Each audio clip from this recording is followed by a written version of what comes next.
બધાને જય માતાજી, જય દાસારામ, જય સિયારામ. કેમ છો બધા? મજામાં? તો ફરી એકવાર મારા ન્યૂ બ્લોગમાં આપ બધાનું સ્વાગત છે. તો આ સ્ટેન્ડ મારે ક્યાંય કામ નહોતું આવતું, મેં લીધું હતું પણ ક્યાંય કામમાં નહોતું આવ્યું. તો આજે ફાઇનલી આ સ્ટેન્ડ કામમાં આવી જશે.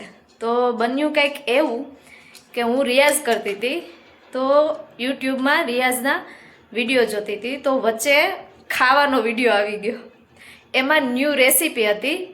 ન્યૂ રેસીપી ઓમ તો તમે બધાએ તો ખાધી જ હશે, પણ મેં ક્યારેય એ રેસીપી ઘરે નથી બનાવી અને હું પહેલી વાર એ રેસીપી બનાવવાની છું. હું નામ એટલા માટે નથી આપતી કે તો તમે આખો વિડીયો જોશો નહીં, હું નામ આપી દઈશ તો તમે વ્લોગમાં બન્યા રહો. એ રેસીપી કઈ છે એ હું તમને છેલ્લે કહીશ.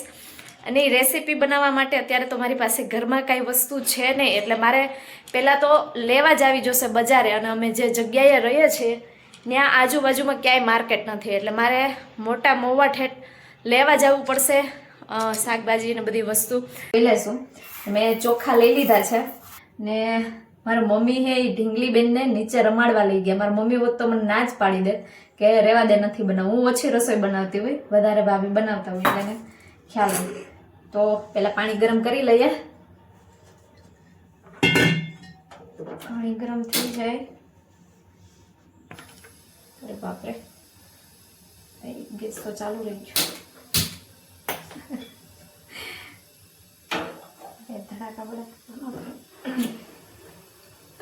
તો પાણી ગરમ થઈ જાય પછી એમાં આ બાસમતી ચોખા કલાક 2 કલાક સુધી પલાળવાના છે. તો ત્યાં સુધીમાં તમે શાકભાજી લઈને આવી જશો. અહીંથી ભાભી આવી ગયા છે અને હવે નીકળીએ છીએ. જે વસ્તુ જોઈએ છે સામગ્રી એમાં નાખવાની એ લેવા નીકળીએ છીએ. તમે બન્યા રહો. જાવું તું 4 વ્હીલ લઈને ઠંડીનું, કારણ કે અત્યારે 6:30 જેવું થવા આવ્યું છે, પણ રસ્તાનું કામ ચાલુ છે એટલા માટે બાઇક લઈને જઈએ છીએ. ભાભી બાઇક અકાલશે. ભાભી ગાડી કાઢે છે અને ફટાફટ લઈને આવવું પડશે, કારણ કે ટાઈઢે ભૂકા કાઢે એવી છે. અહીંયા રસ્તાનું કામ ચાલુ છે એટલા માટે અમારે આમ ફરી અને પછી ઓલી બાજુ પાછું નીકળવાનું. શાક માર્કેટે પહોંચી ગયા છીએ.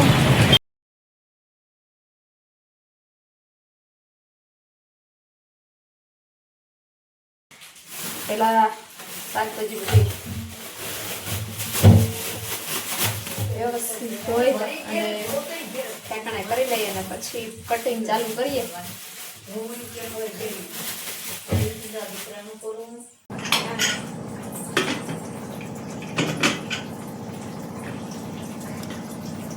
બાફા નાખી દઈએ ચોખાને. ચોખા બફાઈ જાય ત્યાં સુધી આપણે બીજું બનાવી લઈએ. અને લાઇટર મળતું નથી.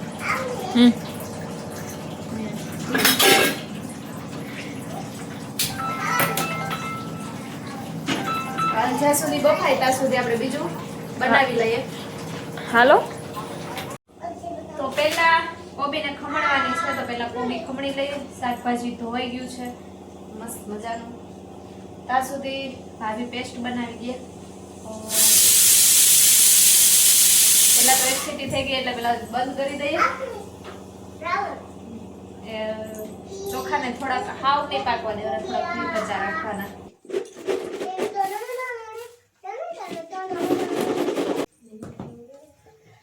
કોબી ખમણાઈ ગઈ છે, એમાં મેંદાનો લોટ ઉમેરવાનો છે. મંચુરિયમની ઓલી બનાવવાની છે ગોળી. મેંદાના લોટમાં ધાણા જીરું, મીઠું, ચટણી, હળદર અને પેસ્ટ નાખી અને લોટ બાંધી લીધો છે. હવે એને તરવાના છે. મંચુરિયમની ગોટી બનાવવાની છે, તો તરી લઈએ.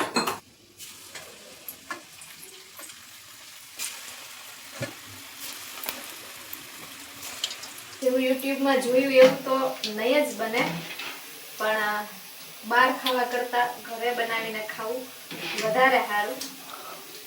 ને યુટ્યુબ વાળા બેને એવા કહેતા હતા કે આ ગોટીઓ નથી કડક રાખવાની. નામ તો હજી તમને નહીં દઉં હું બનાવું એમ. છેલ્લે કહીશ, તમને ખબર તો પડી ગઈ છે હું બનાવું છું. તોય તમે જોવો એટલે હે ને અમારી ચેનલ મોનેટાઈઝ થઈ ગઈ.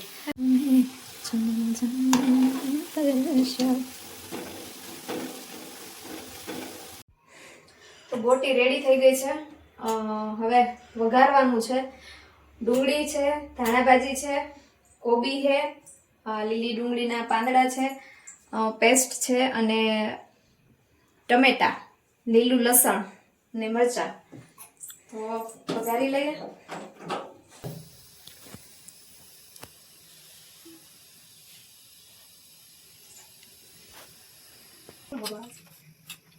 તો પેલા જીરું નાખવાનું છે, પછી રાઈ નાખવાની છે, પછી થોડીક વઘાણી અને પેલા નાખવાનો છે પેસ્ટ,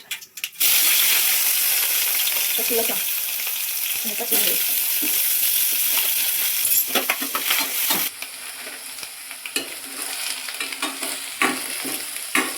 હવે નાખી દઈએ ટમેટું ને મરચું ને કોબી. નાખવાનું કડી ગોળ ઢાંકી દઈએ. તો હવે નાખી દઈએ સોસ. યુટ્યુબમાં તો જાજા બધા સોસ બતાવતા હતા, પણ એ બધું ઓછું ભાવે અમને, એટલે ખાલી ટમેટો સોસ ભાવે એટલે અમે ખાલી ટમેટો સોસ જ નાખશું.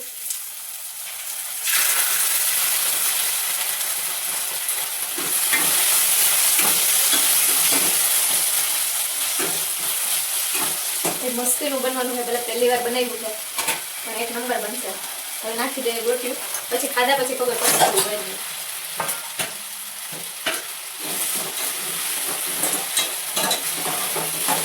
બધાને ખબર પડી જ ગઈ છે હું બનાવું છું મંચુરિયન રાઈસ. મેં પહેલા એટલે નહોતું કીધું કારણ કે તમે વિડીયો જોઉં નહીં કે હું બનાવું, એટલા માટે. જો કે પહેલા જે બધી બનાવતી હતી એમાં તમને ખબર પડી જ ગઈ છે મંચુરિયન રાઈસ બનાવવું છે એમ. તો મારું મંચુરિયન રાઈસ રેડી છે. તો ભાભીને પૂછીએ કેવું લાગ્યું ભાભી? એકદમ મસ્ત.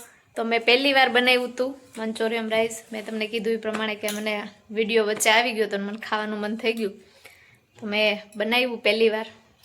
તો તમે પણ હાલો ખાવા આવી જાઓ, હવે હું ખાઈ લઉં. વ્લોગ સારો લાગ્યો હોય તો લાઇક, શેર અને સબસ્ક્રાઈબ કરી દેજો ચેનલને, જેથી જલ્દીથી મોનોટાઈઝ થઈ જાય મારી ચેનલ ને તમને પણ નવા નવા વિડીયો જોવા મળે. મેં કીધું તમે ઓલા જે બ્લોગ મારા આવે છે એમાં બોરિંગ થઈ ગયા હશે તો કંઈક નવું બનાવીએ એમ. તો સારો લાગ્યો હોય તો લાઇક, શેર ને સબસ્ક્રાઈબ કરી દેજો, અને નો સારો લાગ્યો હોય તો પણ લાઇક, શેર તો સબસ્ક્રાઈબ કરી જ દેજો, જેથી મોનોટાઈઝ થઈ જાય અમારી ચેનલ. અને કોશિશ એવી કરશું કે તમને બ્લોગ સારા સારા જે જોવાની મજા આવશે એ બનાવવાની કોશિશ કરશું અમે. તો કોમેન્ટ કરજો તમે કે કેવા બ્લોગ બનાવીએ. તો મળીએ પાછા નવા બ્લોગમાં. ત્યાં સુધી બધાને જય માતાજી, જય દાસારામ, જય સિયારામ.